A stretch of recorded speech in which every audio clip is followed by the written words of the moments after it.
Hello students, now starts with the next topic, that is the type of asexual reproduction. कल हमने asexual reproductions के characters पढ़े थे. तो there are many types of asexual reproduction. उसमें से जो one है that is fission, जिसके बारे में आज को मैं आपको पढ़ाऊँगा. फिजन एक नाम से पता लग जाता है कि fully grown individual divide into two और more than two daughter cells are there. इसमें एक ये भी चीज़ बात ध्यान में रखना, not only two but sometime more than two daughter individuals are also involved. ठीक है, नॉर्मली इसमें हम ज़्यादातर एग्जांपल्स देखते हैं, उसमें हम देखते हैं कि एक इंडिविजुअल दो इंडिविजुअल में ही डिवाइड होता है. तो इसमें ऐसा ये नहीं है कि दो में ही डिवाइड करेगा, कई बार दो से ज़्यादा में भी डिवाइड करता है. ये एक इसका एक बड़ा इंपॉर्टेंट पार्ट है, इसकी एक इंपॉर्टेंट लाइन है. और दूसरी चीज़ इसमें ये है कि फिजन के अंदर कि whole parent body act as a reproductive unit. Whole parent body act as a reproductive unit is there. Normally आप देखते हो हायर प्लांट्स और एनिमल्स में अंदर, जैसे प्लांट्स के अंदर flower act as a reproductive unit, animals के अंदर male reproductive system, female reproductive system act as a reproductive unit. इसके अंदर होल पेरेंट बॉडी, चाहे वो यूनिसेलर है चाहे वो मल्टीसेलर है, तो they act as an reproductive unit is there. ज़्यादातर इसके अंदर जो ऑर्गेनिज्म आते हैं वो यूनिसेलर ही हैं. ठीक है, लेकिन हाँ कुछ मल्टी सेलर की भी एग्जांपल आती है इसके अंदर, जैसे ये जेली फिश है, उसके अंदर प्लेनेरिया है, तो they also show this type of division is there, लेकिन उसको हम एक अलग हेडिंग में पढ़ेंगे. तो इसमें जो फिजन्स है वो अलग अलग टाइप की है. That is a binary fission आ गया, मल्टीपल फिजन आ गया, प्लाज्मोटोमी आ गया. तो आज मैं आपको बाइनरी फिजन का ही लेके चलूँगा. तो बाइनरी फिजन में वो क्या कहता है, it is the division of the body into two equal half and each of which function as an independent daughter individuals are there. कि एक जो बॉडी है वो दो इक्वल पार्ट में डिवाइड कर जाती है और हर पार्ट जो है एक इंडिविजुअल की तरह काम करता है. आगे कहता है, in unicellular organism binary fission is accompanied by the mitotic division of the nucleus followed by the cytokinesis.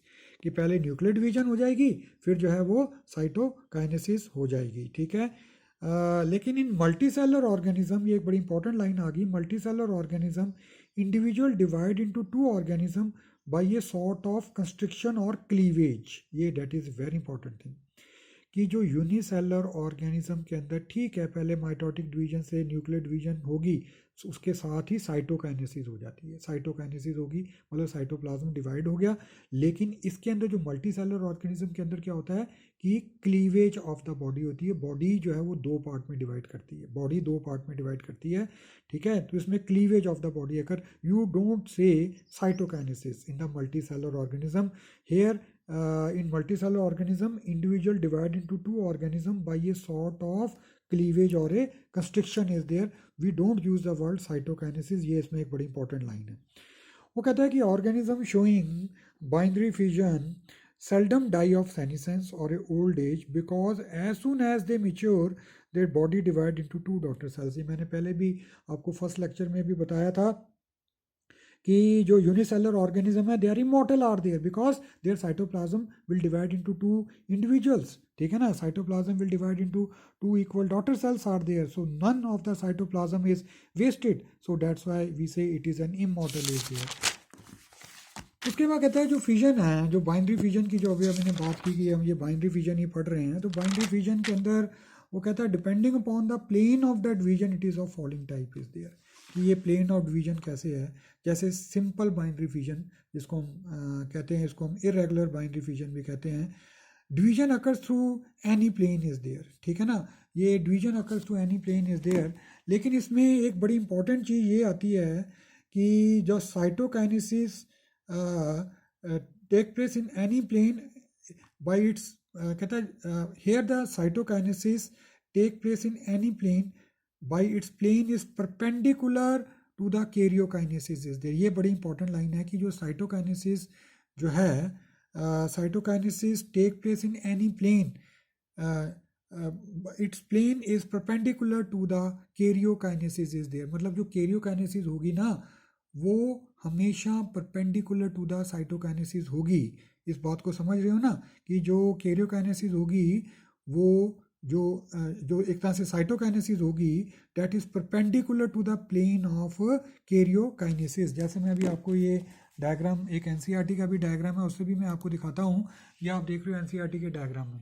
आप देख रहे हो कि जो न्यूक्लियर डिवीजन जो हुई है, ये देखो ये न्यूक्लियर डिवीजन है, दिस इज, लेकिन जो प्लेन ऑफ ये this is a nuclear division जिसको मैं क्या कहूँगा कैरियोकाइनेसिस, लेकिन ये क्या है, दिस इज ए, ठीक है, दिस इज ए साइटोकाइनेसिस, और जो साइटोकाइनेसिस का जो प्लेन होगा that is perpendicular to the plane of karyokinesis. Very very important line, कि जो बार बार एक बार समझ लीजिए कि जो साइटोकाइनेसिस का प्लेन है that is perpendicular to the plane of karyokinesis. Karyokinesis आपको पता है कि न्यूक्लियर डिवीजन होती है, कि जो न्यूक्लियर डिवीजन जो है उसका प्लेन और कैरियोकाइनेसिस साइटोप्लाज्म का डिवीजन का प्लेन परपेंडिकुलर होगा। ये एक और मैं डायग्राम में यहाँ से भी दिखाता हूँ आपको।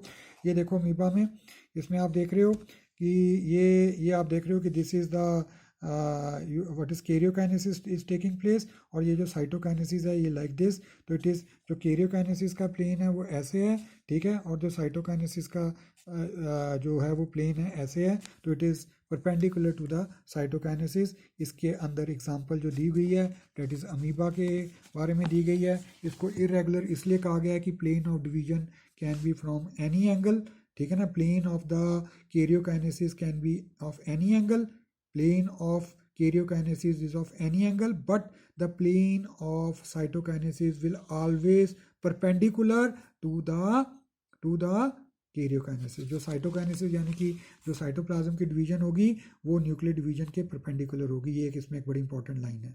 उसके बाद आती है then we come to the longitudinal binary division, जिसमें यूग्लिना और वॉटिसिला आता है। ये यूग्लिना का डायग्राम आपको मैं दिखा रहा हूँ इसके अंदर। ये आप देख रहे हो, ये जो प्लेन ऑफ डिवीजन है ये इसका माउथ आ जाता है, ये उसके that is this is a cytostome है। ये आप देख रहे हो कि माउथ, ये प्लेन ऑफ डिवीजन जो है डेट इज़ लॉन्गिट्यूडनल, न्यूक्लियस भी ऐसे डिवाइड हो गया, और ये ऐसे आप देख रहे हो कि दो इंडिविजुअल बन गए, ठीक है। उसी तरीके से जो अगली मैंने एग्जांपल दी है डेट इज़ ऑफ वॉटिसिला। वॉटिसिला मैं आपको यहाँ से अभी दिखाता हूँ। ये देखो ये वॉटिसिला है, दिस वन इज़ द वॉटिसिला, ये प्रोटिस्टा के अंदर आता है, ठीक है ना, ये सिलेटेड के अंदर है, ठीक है। इसके अंदर अगर आप देख रहे हो जो प्लेन ऑफ डिवीजन जो है वो देखो आप, this is a plane of division जो कि लॉन्गिट्यूडनल चल रही है। लॉन्गिट्यूडनल मतलब ऊपर से नीचे की तरफ आ रही है। This is a plane of division, this is a plane of division that is longitudinal. तो हमने इसके अंदर दो एग्जांपल पढ़ी, Euglena and that of the Vorticella is there. उसके बाद आता है ओब्लीक बाइंडरी डिवीजन। इसमें जो डिवीजन होगी डेट इज़ ओब्लीक, ये सीरेशियम के अंदर होती है और गोनियोलिक्स के अंदर होती है। ये देखो आपने सीरेशियम +1 में पढ़ाई है, ये भी प्रोटिस्टा के अंदर हमने पढ़ा है। इसमें जो प्लेन ऑफ डिवीजन होगा डेट इज़ ओब्लीक होगा। इसकी मैं आपको एक और डायग्राम दिखाता हूँ। दिस इज़ द डायग्राम, ये देख रहे हो आप, plane of division is oblique चल रही है सीरेशियम के अंदर। Plane of division is oblique in the case of Ceratium is there. ये जो ओब्लीक की एक जो है ओब्लीक बाइंडरी डिवीजन की एक इसमें एग्जांपल है। उसके बाद then Gonyaulax is also one of the example. Gonyaulax जो है डायनोफ्लैजिलेट्स के अंदर आता है, ये आपने देखा ही है। This is the diagram of Gonyaulax dinoflagellates के अंदर। इसमें भी जो प्लेन ऑफ डिवीजन है that is oblique, plane of division is oblique, okay. Now we come to the transverse binary division.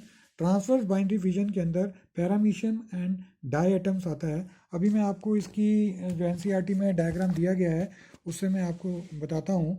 ये देखो जो एलिमेंट्री के अंदर, सॉरी, ये देखो इसमें ये देखो एक बड़ी इंपॉर्टेंट चीज़ इसमें क्या देखने को आ रही है कि आप देख रहे हो ऊपर लिखा हुआ है anterior contractile vacuole, this is the posterior contractile vacuole. ये इसका अंटीरियर साइड है, ये पोस्टीरियर साइड है।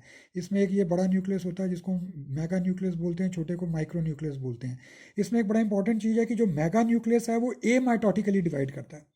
मेगा न्यूक्लियस ए माइटोटिकली डिवाइड करता है, मतलब कोई इक्वल डिवीजन नहीं होती। लेकिन जो माइक्रो न्यूक्लियस होता है जिसके अंदर जेनेटिक मटेरियल होता है सारा, वो माइटोटिकली डिवाइड करता है। अब इसमें देखने वाली क्या चीज़ आ रही है कि आप देख रहे हो कि ये इसके दो पार्ट बन गए हैं। ये जो प्लेन ऑफ डिवीजन है वो ट्रांसवर्स है। आपने देखा कि ये पैरामीशियम का जो ऊपर वाला ऊपर वाला पार्ट इंटीरियर पार्ट था, नीचे वाला पार्ट पोस्टीरियर पार्ट था। जब ये डिवाइड हो गया तो ये ऊपर वाला पार्ट जो था ये अब इसका बन गया पोस्टीरियर, और ये नीचे वाला पार्ट बन गया इंटीरियर। नीचे वाला पार्ट बन गया इंटीरियर, और नीचे वाले का सेम ही रहेगा। नीचे वाले का ये पोस्टीरियर था, ये भी पोस्टीरियर है, ये वाला पार्ट इंटीरियर आ गया। फ़र्क क्या हुआ कि जब ये ट्रांसवर्सली डिवाइड हुआ तो जो पार्ट ऊपर था जिसको हम पहले हम इंटीरियर पार्ट कह रहे थे, वो नए पैरामीशियम के अंदर वो पोस्टीरियर जो है वो पार्ट के अंदर कन्वर्ट हो गया। यहाँ पे आप देख रहे हो इंटीरियर कंट्रैक्टाइल वैक्यूल, यहाँ पे आप लिख रहे हो पोस्टीरियर कंट्रैक्टाइल वैक्यूल। इसको ये मत समझना कि गलत प्रिंट हो गया, ऐसा कुछ नहीं है। इसका ये जो पार्ट जो पहले इंटीरियर था अब ये पोस्टीरियर बन जाता है, और ये वाला जो पार्ट है वो इंटीरियर बन जाता है। देखो यहाँ पे इसने लिखा भी हुआ है इंटीरियर कंट्रैक्टाइल वैक्यूल, ठीक है। ये और इसमें जो ये जो पैरामीशियम जो ऊपर की साइड बनता है उसको हम, मैंने बताया उसको हम डायग्राम में प्रोटर कहते हैं, और नीचे वाले को हम ओपिस्थी कहते हैं। इसमें एक बड़ी इंपॉर्टेंट चीज़ ये आती है कि in Paramecium there is a mitotic division of the mega nucleus and mitotic division of the micro nucleus. Binary fission produce dissimilar daughter anterior proter and posterior opisthi which develop deficiency component and become similar. बाद में ये जो दोनों paramecium जो हैं वो develop करते हैं और बाद में वो सिमिलर हो जाते हैं। तो ये हमने आज फिजन के बारे में मैंने आपको बताया है। और इससे देखो एक रिलेटेड एक क्वेश्चन भी आया हुआ है यहाँ पे, वो मैं अभी आपको क्वेश्चन दिखाता हूँ, ठीक है। तो ये आप उस क्वेश्चन को भी देखो, ये देखो, ये that is a question related which is correctly matched Euglena जो है that is transfer binary fission से नहीं है। अभी आपने पढ़ा कि यूग्लिना जो है that is basically by the longitudinal binary fission, Paramecium लॉन्गना it is by transfer binary fission, amoeba multiple fission ये भी हमने करना है, हाँ ये होता है, ठीक है ना। प्लाज्मोडियम बाइनरी फिजन नहीं, इसके अंदर जो चॉइस है दैट इज़ बेसिकली अमीबा की चॉइस है, क्योंकि एक अमीबा जो है ये बाइनरी फिजन से भी डिवाइड करता है और मल्टीपल फिजन से भी डिवाइड करता है। मल्टीपल फिजन में अब कर लूँगा, ठीक है। तो आज के लिए इतना ही टॉपिक कीजिए, आप इसको पढ़ो और देखो अच्छी सा। ये मैं अभी आपको नोट्स भी क्लिक कर देता हूँ, और ऐसे इस धीरे धीरे आपकी ये बैकग्राउंड बनती जाएगी। जब प्रॉपर रेगुलर क्लासेस होंगी तो आपकी बैकग्राउंड बनी होगी, तो आपको समझने में ईजी होगा और जल्दी काम होगा, ठीक है। ओके, अब इसको पढ़ो ध्यान से, ठीक है। Okay, good luck.